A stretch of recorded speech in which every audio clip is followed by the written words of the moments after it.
Hi, this is Jennifer Nisha. I'm a freelancer makeup artist and hairstylist. இன்னைக்கு நம்ம பார்க்க போறது 2 minutesல saree எப்படி drape பண்றது அப்படினு பார்க்கலாம்.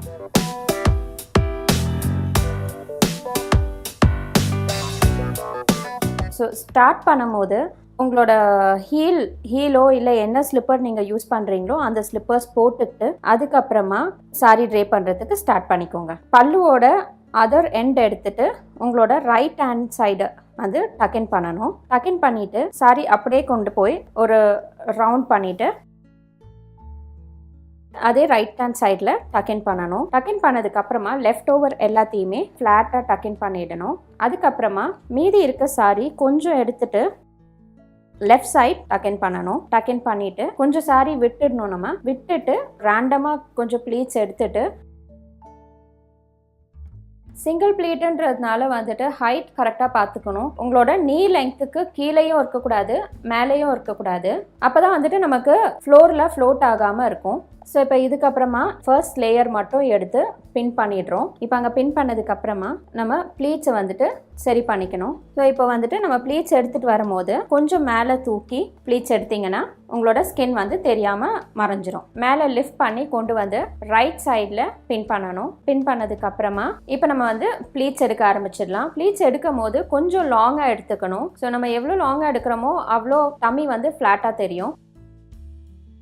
இப்போ நம்ம ப்ளீட்ஸ் எடுத்து முடிச்சதுக்கப்புறமா அதை அட்ஜஸ்ட் பண்ணிக்கிட்டு பின் பண்ணிடுறோம். இது டக்கின் பண்ணும் போது நம்மளோட பெல்லி பட்டனோட சென்டரில் டக்கின் பண்ணணும். டக்கின் பண்ணிவிட்டு லெஃப்ட் சைட் நம்மளோட கையை விட்டுட்டு ரைட் சைடில் வந்துட்டு நம்ம லெஃப்ட் ஓவர் சாரியை எடுத்துட்டு டக்கின் பண்ணும்போது ஒரு ட்விஸ்ட் பண்ணிவிட்டு டக்கின் பண்ணுங்கள். ஸோ தட் நமக்கு வந்து அந்த ஷேப் வந்து அழகாக தெரியும். மீதி இருக்க சாரியை நல்லா ஃப்ளாட்டாக டக்கின் பண்ணணும். ஸோ இதுக்கப்புறமா நம்ம எடுத்திருக்க ப்ளீட்ஸை வந்துட்டு சென்டரில் பின் பண்ணிடலாம். ஸோ இப்போ நம்ம சிங்கிள் ப்ளீட் எடுக்கிறோன்றதுனால பல்லுவை நல்லா இழுத்து பிடிச்சிக்கிட்டோம் அப்படின்னா நமக்கு வந்துட்டு ஷேப் ரொம்ப அழகாக தெரியும். ஸோ இப்போ நம்ம வாக் பண்ணும்போது டிஸ்டர்பன்ஸாக இருந்துச்சுன்னா நம்மளோட பல்லுவை ஃப்ரண்ட்டில் இந்த மாதிரி கொண்டு வந்துட்டு நீங்கள் பிடிச்சிக்கலாம். ஃப்ரண்ட்டில் நல்லா அட்ஜஸ்ட் பண்ணணும்.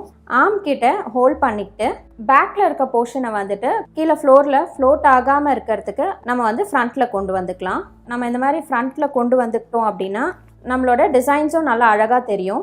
இப்போ நம்ம வந்துட்டு ஒரு 2 minutesல இந்த சாரீ ட்ரேப் பண்ணி முடிச்சிட்டோம். இந்த மாதிரி ஒரு சிம்பிள் மெட்டீரியல் லைக் ஜார்ஜெட் இல்லை கிரேப் மெட்டீரியல் இல்லை ஒரு ஷிஃபான் மெட்டீரியல் யூஸ் பண்ணி ஈஸியாக ஒரு 2 minutesல சாரீ ட்ரேப் பண்ணிடலாம்.